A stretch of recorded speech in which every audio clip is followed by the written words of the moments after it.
요한계시록 4장 1절로 11절 말씀. 이 일 후에 내가 보니 하늘에 열린 문이 있는데 내가 들은 바 처음에 내게 말하던 나팔 소리 같은 그 음성이 이르되 이리로 올라오라. 이후에 마땅히 일어날 일들을 내가 내게 보이리라 하시더라.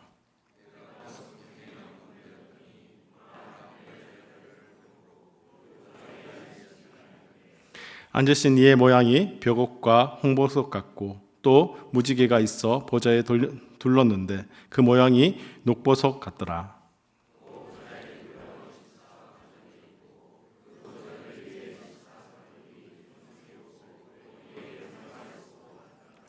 보좌로부터 번개와 음성과 우레소리가 나고 보좌 앞에 켠 등불 7이 있으니 이는 하나님의 7영이라.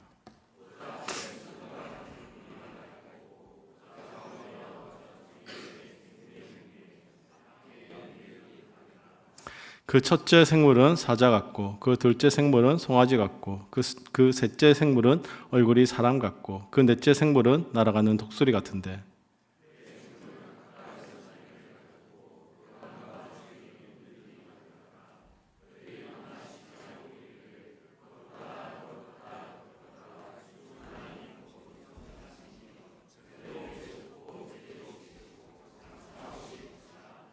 그 생물들이 보좌에 앉으사 세세토록 살아계시는 이에게 영광과 존귀와 감사를 돌릴 때에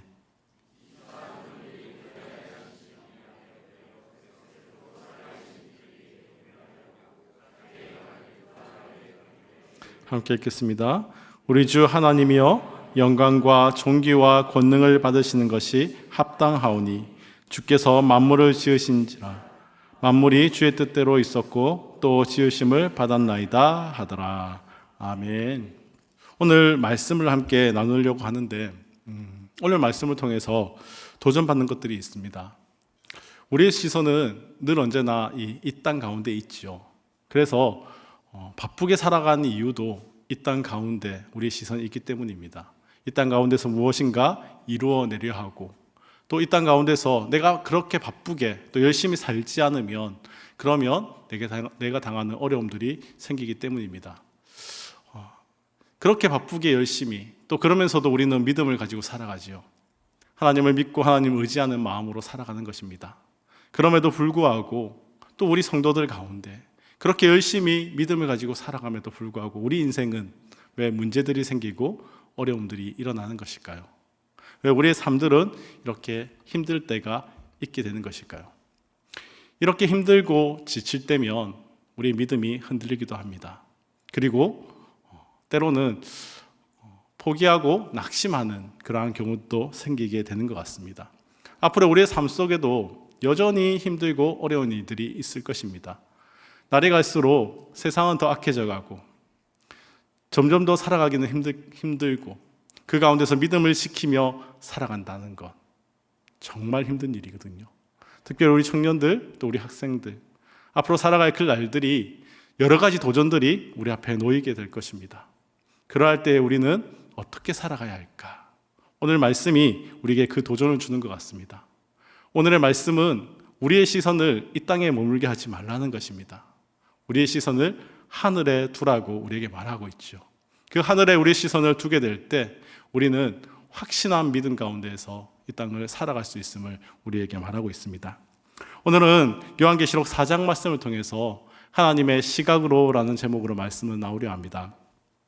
흔히들 계시록을 볼 때 4장부터 우리 요한계시록의 본체라고 이야기들 많이 합니다. 이 요한계시록의 1장에서 3장까지는 들려지는 계시, 하나님께서 이 사도 요한에게 들려주는 그러한 계시를 통해서 그 계시들을 기록하는 그러한 모습들이 나타납니다. 그런데 오늘 본문 4장에서부터 그 이후로 하나님께서는 사도 요한에게 그림을 보여주시거든요. 그래서 이 말씀을 가만히 읽고 있으면 하나님께서 보여주신다 또는 보다라는 그러한 말들이 많이 담겨져 있습니다. 그림을 통해서 우리에게 이해시키려는 그러한 모습들이 나타나는 것이죠. 주님께서는 왜 사도 요한에게 이렇게 많은 것을 보여주신 것일까요? 그것을 보여주신 이유가 있는 것이죠. 오늘 4장에 등장하는 본문에 등장하는 모습은 하늘나라를 보여주는 모습입니다. 하나님께서는 왜 이것을 사도 요한에게 보여주셨느냐? 당시에 그러한 상황들을 우리는 이해할 수 있어야 됩니다. 사도 요한이 이 요한계시록을 기록한 당시, 이때의 모습은 교회가 박해를 당하던 때입니다. 사도 요한은 반모섬에 갇혀 있는 때이지요. 사도들은 이제 거의 다 죽고 마지막 남은 사도 요한만 남아 있는. 그런데 그 사도들이 열심으로 전도하고 하나님을 전해서 교회를 세워뒀는데 이 교회들이 어려움을 당하고 박해를 당하던 그러한 때입니다. 풍전등화 같은 그러한 모습으로 살아가고 있는 것이죠. 막강한 로마 군대, 막강한 로마 세력은, 로마의 권력은 교회를 계속해서 공격합니다. 그리스도만이 주라고 고백하는 교회들이 있지만 이 교회는 힘이 없어 보입니다. 이 세상의 주인은 로마의 황제 같은 그러한 느낌이 들던 때입니다. 게다가 사대 교회와 같은 교회들은 세상과 타협을 하기 시작하지요. 하나님을 믿고 하나님만을 주라고 믿으며 살아왔던 그들, 복음을 부끄러워하지 않고 이 복음을 전하던 그들, 그러나 어느 순간부터 세상과 타협을 하기 시작합니다. 우리 안에 이러한 모습으로 세상과 타협하며 살아가는 그러한 교회들이 나타나게 됩니다. 타협하니 박해는 줄어들지요. 그러니 오히려 더 나은 것 같은 그러한 생각들이 들게 됩니다. 세상과 타협하니 믿지 않는 사람들이 더 교회를 찾아오기도 합니다. 더 잘 되는 것처럼 보여지기도 하는 것이죠. 그런데 하나님은 그것이 결코 좋은 것이라 말하지 않는다는 것입니다. 하나님은 그러한 사대교회와 같은 곳을 분명하게 훈계하시는 것들을 우리는 보게 됩니다. 결국 이 시대에는 밖으로는 많은 박해들이 일어나고 어려움들이 일어나고 힘든 일들이 일어나는 때입니다. 안으로는 내부적으로는 타락으로 인해서 무너져 내려가던 때라는 것이죠. 하나님의 교회에 희망이 없는 것처럼 보여지는 때, 이대로 모든 것이 끝날 것 같은, 이제 끝이 곧 다가올 것 같은 때, 그런 때가 바로 지금 요한계시록이 전해지던 때라는 것입니다. 그러한 때에 하나님께서는 사도 요한을 부르십니다. 그리고 그 사도 요한을 하늘로 그 시각을 들어 올리시는 것이죠. 그리고 하늘을 보여주는 그 모습이 오늘 본문에 등장하는 모습입니다. 여러 가지 염려들로 인해서 당신의 백성들이 정말 두렵고 떨려하는 그때에 하나님께서는 사도 요한을 통해서 주의 백성에게 주님께서 안경을 맞춰 주시는 것입니다. 눈을 열어 하늘을 볼 수 있도록, 정말 세상에 눈을 두고 정말 세상에서 일어나는 그 현상만 보는 것이 아니라 그 너머에 하나님이 계획하시는, 하나님이 진행하시는 하나님의 일을 보여주려고 하나님의 백성들에게 안경을 씌우고 하늘을 보여주십니다. 하나님께서 요한의 눈을 들어 하늘을 보게 하십니다. 요한이 들어가 보니 하늘의 보좌가 보였다라고 말합니다. 이른바 왕의 어전회의가 열리고 있는 것이죠. 하나님께서 이 세상에서 일어나는 일들을 정말 손을 떼시고 한가롭게 쉬고 계시지 않았습니다. 요한이 그 하늘나라를 바라보니 그 보좌에 하나님이 앉아 계시는데 그 하나님께서 가만히 손 놓고 머물러 계시는 분이 아니더라는 것입니다. 이 하나님이 왕좌에 앉아 계시다는 것이죠. 왕자, 보좌. 이것은 이 땅을 창조하시고 이 땅을 섭리하시는 그 하나님께서 그 보좌의 자리에서 여전히 세상의 주인이 되어서, 여전히 세상의 왕이 되셔서 이 땅을 다스리고 통치하고 있다는 것을 보여주는 것입니다. 마치 로마의 황제가 이 땅을 다스리고 이 땅을 지배하고 이 땅을 이끌어가는 것처럼 우리의 눈에는 보이지만 그의 시선이 하늘을 향해 하늘을 바라보니 하늘의 보좌에 하나님이 앉으셔서 여전히 이 땅의 왕이 되어 이 땅을 통치하고 있음을 사도 요한은 보게 되는 것입니다. 주님의 시각으로 하늘에서부터 세상을 돌아보니 제대로 보이기 시작하는 것입니다. 우리 눈에 보이는 대로가 아닙니다. 오늘 본문의 1절입니다. 이 일 후에 내가 보니 하늘에 열린 문이 있는데, 하늘 문이 열려 있습니다. 요한이 주님의 명을 따라 그 열린 하늘 문으로 들어갔습니다. 그랬더니 보좌가 있었습니다. 요한은 다시 놀랍니다. 보좌, 왕이 앉는 자리죠. 이 보좌에 앉으신 분이 바로 하나님이시라는 것입니다. 천지를 창조하신 그분이 지금도 여전히 당신의 뜻대로 왕으로서 왕의 보좌에 앉으셔서 천지를 다스리고 계십니다. 그런데 요한이 이 하늘 문을 들어가 보니 바로 보좌가 보였다는 것입니다. 요한은 놀랐을 것입니다. 요한은 유대인이었죠.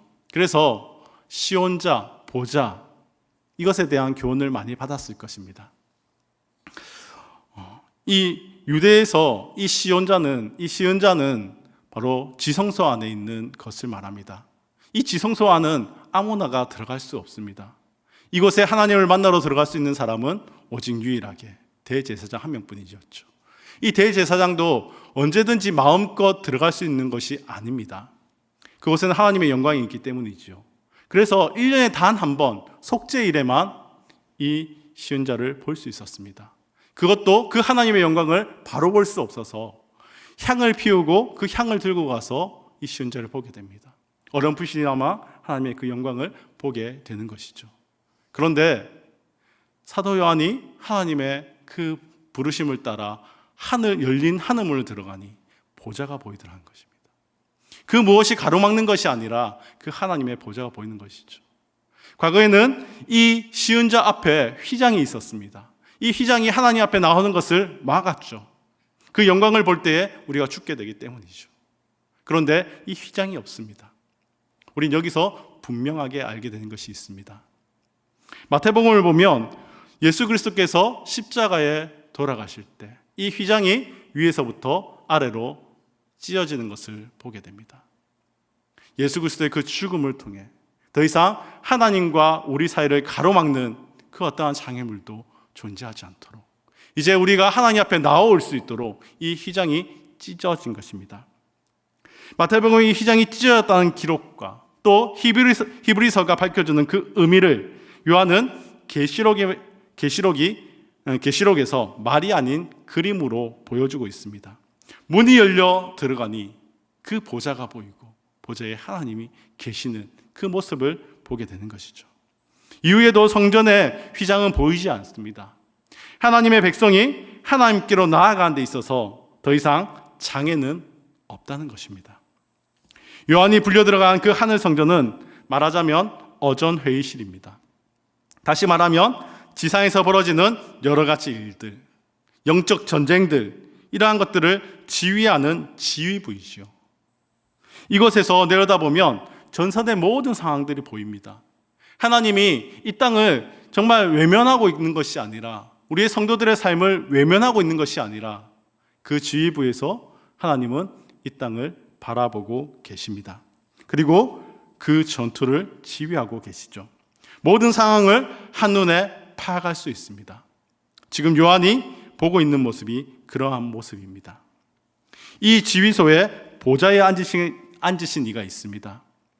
지금 4장 3절 이후부터는 이 보좌에 앉으신 그분을 사도 요한이 묘사하기 시작합니다.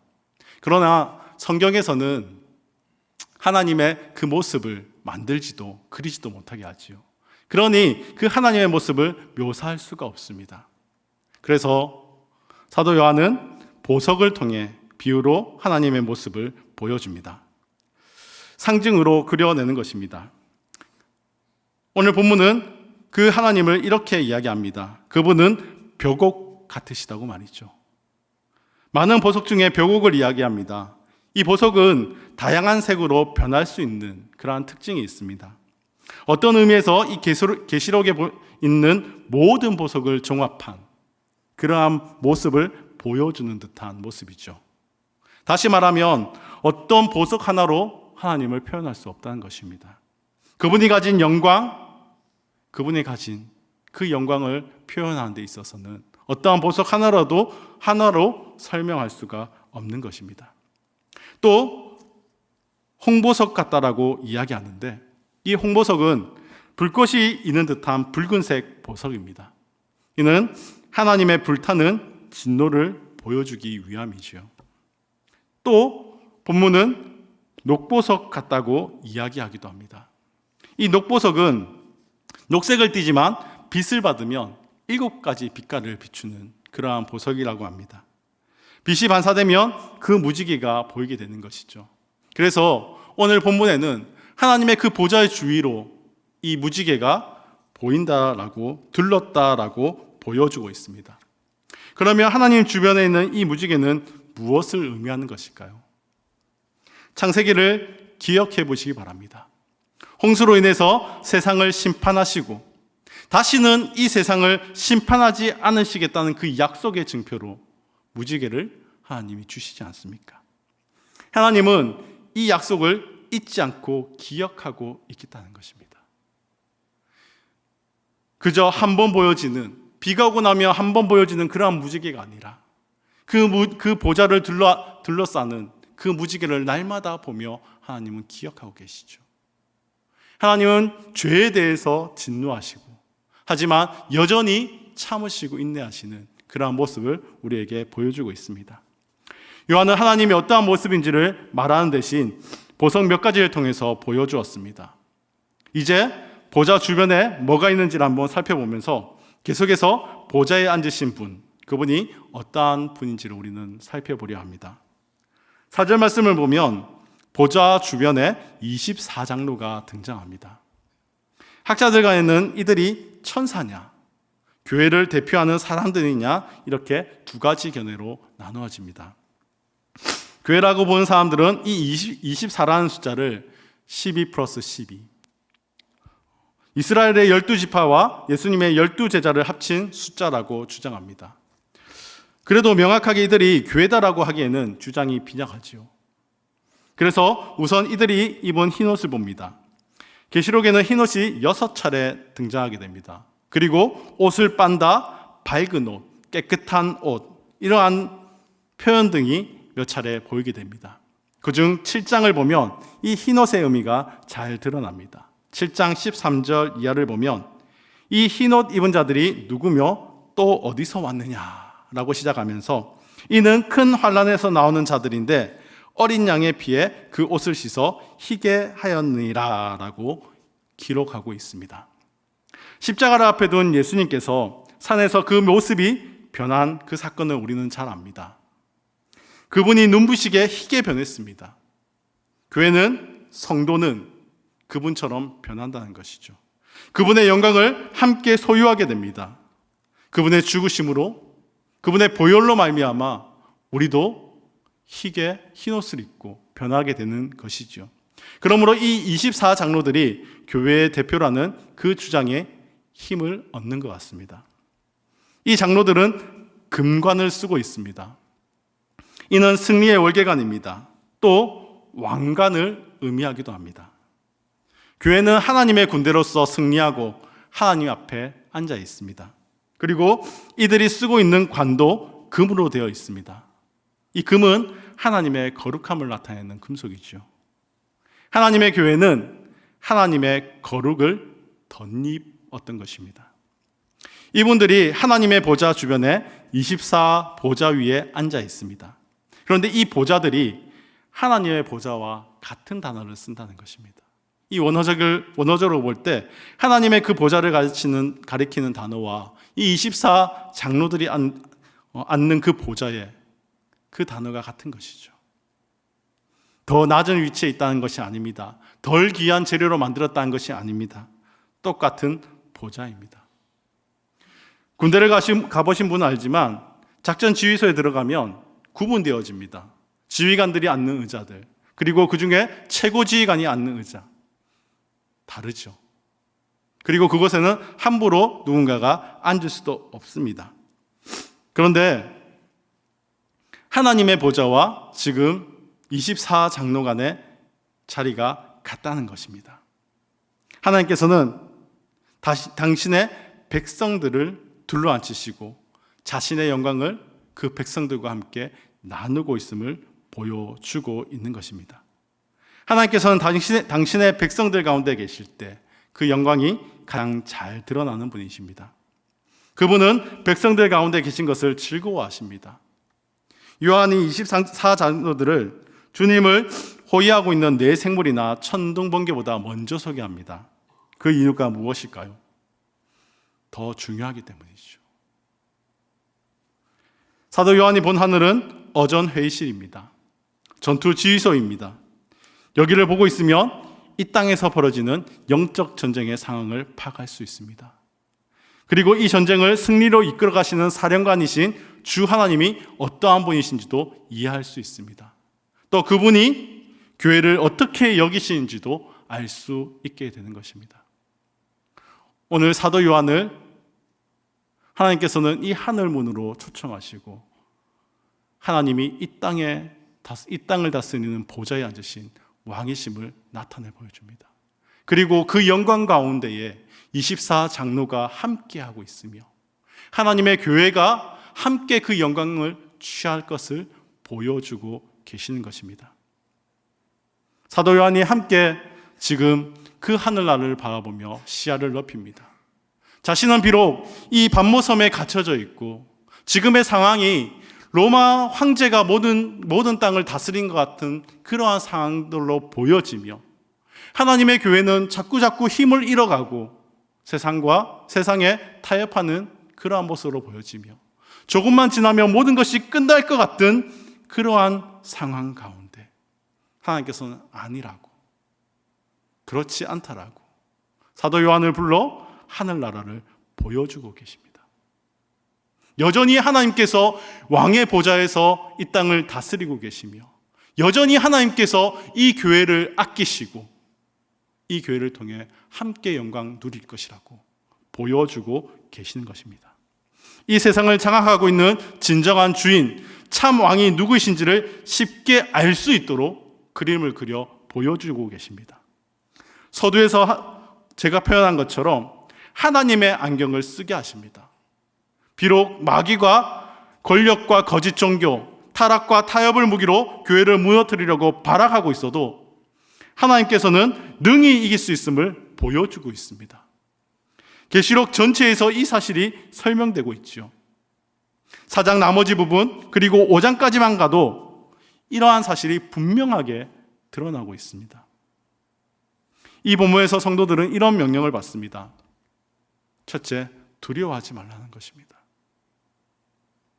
핍박과 환난, 여러 가지 문제들, 타락과 타협, 또 인생의 여러 가지 문제들로 인해서 우리가 고민하고 염려하고 힘들어할 이유가 없습니다. 하나님의 백성에게 두려워하지 말라고 말합니다. 왜냐하면 최후 승리는 하나님이 하시기 때문입니다. 그러니 두려워할 필요가 없다는 것입니다. 하늘에 올라가 보니 이미 하나님께서 승리하셨습니다. 세상을 마귀가 로마 황제가 잡고 있는 줄 알았는데 하나님께서 장악하고 계십니다. 여전히 그 왕좌에 하나님께서 앉아 계십니다. 이를 찬송가 478장 참 아름다워라는 찬양은 그것을 잘 노래합니다. 3절의 부분인데요. 참 아름다워라 주님의 세계는 저 산에 부는 바람과 잔잔한 시냇물. 이렇게 불려지는 이 노래의 원문은 이렇습니다. 이 부분의 원문입니다. 내 아버지의 세상임을 내 잊지 않으리이다. 자주 악이 강해 보이지만 여전히 하나님이 왕이심을. 이 원문은 이렇게 노래하고 있는 것입니다. 세상을 바라보니 악이 판을 치는 것처럼 보이고 세상을 바라보니 여전히 악이 강해 보이지만 아니 여전히 하나님 그분이 왕이십니다. 이 세상은 여전히 하나님 아버지가 다스리시는 하나님의 나라입니다. 이것을 잊지 않겠노라 노래하는 것이죠. 계시록이 우리에게 주는 가장 분명한 결론입니다.